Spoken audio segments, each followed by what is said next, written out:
దేవుడి భూములంటే అందరికీ అలుసే. అందుకే ఆలయ భూముల్ని ఎంతో ప్రీతిగా ఆరగించేస్తూ ఉంటారు.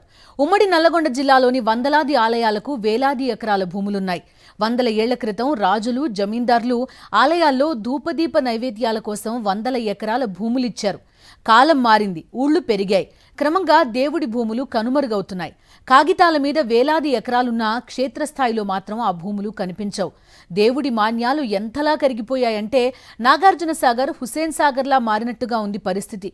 ఆలయ భూములు పరిరక్షించడానికి మంత్రితో సహా పెద్ద డిపార్ట్మెంటే ఉంది. కానీ భూములు మాత్రం మాయమైపోతుంటాయి. ఉమ్మడి నల్లగొండ జిల్లాలోని ఓ ప్రాంతానికి సంబంధించిన దేవుడి మాన్యంపై సాక్షి గ్రౌండ్ రిపోర్ట్.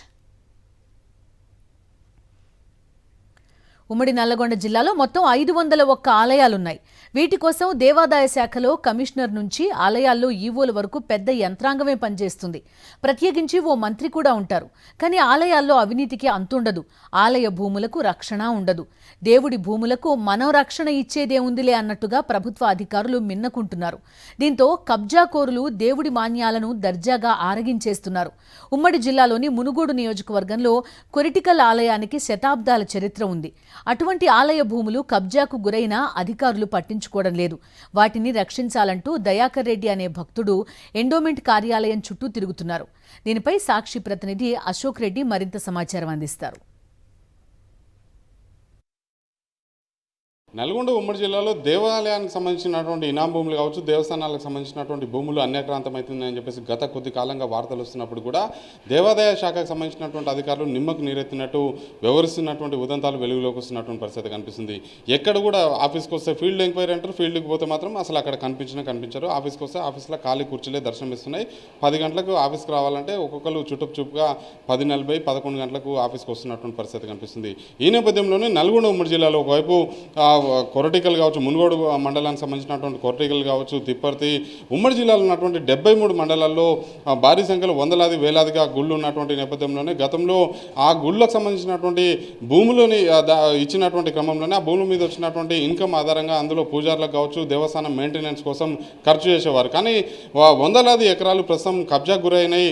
ఎక్కడికక్కడ ఏదైతే పత్రాల్లో కనిపిస్తున్నాయి తప్పిస్తే క్షేత్రస్థాయిలో ఆ భూములు కనిపించట్లేదని చెప్పేసి తెలుస్తున్నప్పుడు కూడా కనీసం చర్యలు చేపట్టాల్సినటువంటి అధికారులు ఎవరు కూడా వేలకు వేలు జీతం తీసుకుంటున్నా కూడా ఎవరు కూడా ఆ భూముల్ని కాపాడాల్సినటువంటి కనీస చర్యలకు దిగట్లేరని చెప్పేసి కూడా తెలుస్తుంది. ప్రస్తుతం మనతో పాటు అన్యాక్రాంతమైనటువంటి భూములకు సంబంధించి ఒక ప్రముఖ ఆలయానికి సంబంధించి నల్గొండ జిల్లా మునుగోడు నియోజకవర్గ కేంద్రానికి ఆనుకున్నటువంటి కొరటికల్లో ఆలయానికి సంబంధించినటువంటి 4.5 ఎకరాల భూమి ఉంటే కేవలం ఆలయానికి సంబంధించినటువంటి భూమి ఇనాం భూమి కాదు. ఆలయానికి పరిసర ప్రాంతాల్లో ఉన్నటువంటి 4.5 ఎకరాల భూమిలో కేవలం 13 గుంటలు మాత్రమే ప్రస్తుతం మిగిలినటువంటి నేపథ్యంలోనే ఆ కబ్జాకు గురైనటువంటి భూమిని పూర్తి స్థాయిలో వెలికి తీయాలని చెప్పేసి కూడా ఒక దయాకర్ రెడ్డి అనే ఒక వ్యక్తి ప్రస్తుతం అయితే కార్యాలయం చుట్టూ కాలర్గేలాగా అటు కలెక్టర్ చుట్టూ తిరుగుతున్నారు, ఆర్డీఓ చుట్టూ తిరుగుతున్నారు, ఇటు దేవస్థానానికి సంబంధించినటువంటి అసిస్టెంట్ కమిషనర్ కార్యాలయం చుట్టూ తిరుగుతున్నారు కూడా కనీసం పట్టించుకోవట్లేదని చెప్పేసి కూడా ఆయన ఆవేదన వ్యక్తం చేస్తున్నారు. ప్రస్తుతం మనతో పాటు దయాకర్ రెడ్డి గారిని ఒకసారి మాట్లాడదాం. సార్ చెప్పండి, అంటే ఏం జరిగిందండి? అది 1300 సంవత్సరాల క్రితం గుడి, లక్ష్మీనరసింహ దేవస్థానం. అది వాస్తవంగా 4 ఎకరాలన్నర భూమి. ఇప్పుడు మొత్తం సర్వే చేస్తే కేవలం 13 గుంటలే మిగిలింది. చుట్టూ మొత్తం ఇండ్లు అయిపోయినాయి, ఆక్రమించుకున్నారు. మొత్తం ఇండ్లు ఆక్రమించుకున్నారు. దాని ముందు ధ్వజస్తంభం చుట్టూ కూడా ఇండ్లు ఆక్రమించుకున్నారు. దాన్ని ఇప్పుడు పునర్నిర్మాణం చేయాలని మేము కలెక్టర్ గారికి, ఇక్కడ ఆఫీసులో అందరికీ దరఖాస్తు ఇవ్వడం అయినది, ఎంఆర్ఓ గారికి అందరికీ చేయడం అయినది. కానీ ఎవరు ఇప్పటివరకు దాని గురించి ఏం పట్టించుకుంటలేరు, ఏం చేస్తలేరు. దాన్ని మీరు ఆఫీస్ చుట్టూ తిరుగుతున్నారు, ఎవరన్నా ఉంటుంటారా ఇందులో? ఇప్పుడు వచ్చి అర్ధ గంటకు ఎక్కువైంది, ఇంతవరకు ఎవరు లేరు.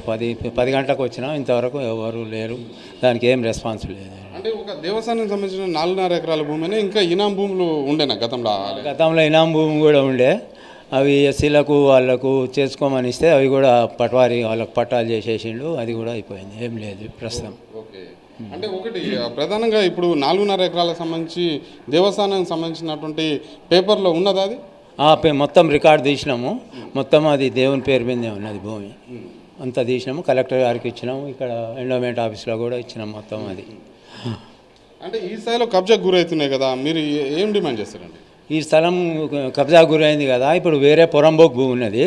ఇప్పుడు ఆ గుడి ముంగల ధ్వజస్తంభం చుట్టూ కూడా దాన్ని అభివృద్ధి చేయాలంటే వాళ్ళు దాన్ని మాకు ఎక్కడైనా పురంబోకు జాగా వేరే చూపెడితే దాన్ని మేము ఇక్కడ ఖాళీ చేసి ఇస్తామని చెప్పానంటున్నాం. దాని విషయం కూడా మేము కలెక్టర్ గారికి చెప్పినాం. ఇక్కడ ఎండోమెంట్ వారు కూడా దరఖాస్తు చేయడం అనేది. అంటే ఇది మునుగోడు కొరటికల్ ఆలయంలో 1300 సంవత్సరాల చరిత్ర, అంటే పురాతన చరిత్ర. దీన్ని కాపాడాల్సుకోవాల్సినటువంటి బాధ్యత ప్రతి ఒక్క పౌరుని మీద ఉంటుంది. అదే సమయంలో ఈ భూములను పర్యవేక్షించడం కోసం ఎండోమెంట్ శాఖ అనేది ఒకటి ఉంటుంది. కానీ ఎండోమెంట్ శాఖ మాత్రం దాన్ని పట్టించుకున్నటువంటి పాపాన పోవట్లేదు. కనీసం ఎక్కడ ఏ భూములు ఉన్నాయి, ఎక్కడ కబ్జా గురైనది అనేది కూడా క్షేత్రస్థాయిలో వెళ్ళి ఫీల్డ్ విజిట్కి వెళ్ళి కూడా పర్యవేక్షించాల్సినటువంటి బాధ్యత ఉన్నా కూడా దాన్ని విస్మరిస్తున్నటువంటి పరిస్థితి కనిపిస్తుంది. ఈ నేపథ్యంలోనే నల్గొండ జిల్లాలో ప్రముఖంగా చూసుకున్నట్లయితే రెండో భద్రాద్రిగా పేరున్నటువంటి రామగిరి రామాలయానికి సంబంధించినటువంటి వందలాది ఎకరాల భూములు కబ్జా అయినాయి. అదే సమయంలో తిప్పర్తి మండలంలోని రామలింగాల గూడానికి సంబంధించినటువంటి శివాలయ భూములు కావచ్చు, మఠంపల్లి లక్ష్మీనరసింహస్వామి స్వయంభూగా వెలిసిరు. ఇక్కడ లక్ష్మీనరసింహస్వామి దేవాలయానికి సంబంధించినటువంటి భూములు అన్యాక్రాంతమైనాయి. అదే సమయంలో ఉండ్రుగొండకు సంబంధించి ప్రముఖంగా ఇది వందలాది సంవత్సరాల చరిత్ర ఉన్నటువంటి లక్ష్మీనరసింహస్వామి, ఇది కూడా స్వయంభూగా వెలిసింది. ఇక్కడ వందలాది ఎకరాల ఇనాం భూములు ఉన్నప్పుడు కూడా కనీసం ఎక్కడ కూడా క్షేత్రస్థాయిలో 1 ఎకరం భూమి కూడా కనిపించినటువంటి పరిస్థితి కనిపిస్తుంది. ఈ నేపథ్యంలోనే యాదగిరి లక్ష్మీనరసింహస్వామి టెంపుల్ కావచ్చు, అదే సమయంలో నల్గొండ జిల్లాలో ఉన్నటువంటి ప్రముఖ ఆలయాలు కావచ్చు, మిగిలినటువంటి ఆలయాలకు సంబంధించినటువంటి భూములు అన్యక్రాంతమవుతున్నా కూడా ఎందుకు పట్టించుకోవట్లేదు అనేది సమాధానం చెప్పాల్సినటువంటి బాధ్యత ఎండోమెంట్ శాఖకు సంబంధించినటువంటి అధికారుల మీద ఉంది. కానీ అధికారులు మాత్రం ఆఫీసులో ఉండరు, ఫీల్డ్లో ఉండరు, ఇంట్లోనే ఉంటారు. వీడియో శ్రీనివాస్, పాషమాషపరెడ్డి, సాక్షి టీవీ, నల్గొండ. తిరుమలనాథ ఆలయం భూములు నేషనల్ హైవేను ఆనుకుని ఉన్నాయి. దీంతో భూమిలో ఉన్న పెద్ద గుట్టను తొలగించి అక్రమంగా ఒక హోటల్ కూడా నిర్మించేశారు. ఆలయ భూములు అన్యాక్రాంతమవుతున్నా అధికార యంత్రాంగం ఏం చేస్తోందని హిందూ సంఘాలు, బీజేపీ నేతలు ప్రశ్నిస్తున్నారు. ఇప్పటికైనా కబ్జాకు గురైన ఆలయ భూముల్ని స్వాధీనం చేసుకుని కబ్జాదారులపై కేసులు నమోదు చేయాలని డిమాండ్ చేస్తున్నారు. నల్గొండ జిల్లాలో దేవాదాయ శాఖ ఆధ్వర్యంలో ఉన్నటువంటి భూములన్నీ కూడా అన్యక్రాంతం అయిపోతూ ఉంటే ఈ యొక్క అధికారులందరూ కూడా నిమ్మకు నీరెత్తునట్టుగా నిద్రపోతూ ఉన్నారని చెప్పి ప్రశ్నిస్తూ ఉన్నాము. నల్గొండ జిల్లా నకరికల్ నియోజకవర్గంలోని పెద్ద కాపర్తి దగ్గర తిరుమలనాథుడి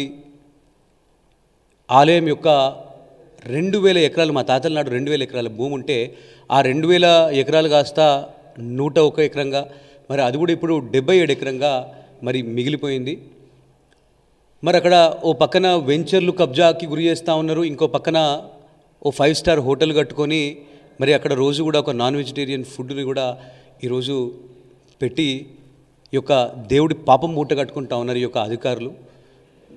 అదేవిధంగా నల్గొండ జిల్లాలో అనేక దేవాలయాలు కూడా మరి ప్రపంచంలోనే మంచి ప్రఖ్యాతి అదేవిధంగా ఎన్నో సంవత్సరాల నుండి కూడా మరి వేలాది లక్షలాది సంఖ్యలో భక్తులందరూ కూడా రెగ్యులర్గా వచ్చి పూజలు చేసినటువంటి 2 దేవాలయాలు, రామాలయం కావచ్చు, అదేవిధంగా పానగల్లోని ఛాయా సోమేశ్వర ఆలయము, అదేవిధంగా పచ్చల సోమేశ్వర ఆలయాలను కూడా మరి ఆ భగవంతుడి భూములన్నీ కూడా అన్యక్రాంతం అయిపోయి అన్నీ కూడా ఆవిరైపోతూ ఉంటే ఈ యొక్క దేవాదాయ శాఖ అధికారులందరూ కూడా వారిని ప్రశ్నిస్తే కూడా చాలా భయంకరమైనటువంటి సమాధానాలు, చాలా రఫ్ అండ్ టఫ్గా మరి వారి సమాధానం ఇస్తూ ఉన్నారు. మరి దీని పూర్తి బాధ్యత అధికారులది. అదేవిధంగా మరి కబ్జాకు గురైనటువంటి భూమిని మొత్తం కూడా స్వాధీనం చేసుకునేటటువంటి జిమ్మెదారీ ఈ యొక్క కాంగ్రెస్ ప్రభుత్వం మీద ఉన్నది.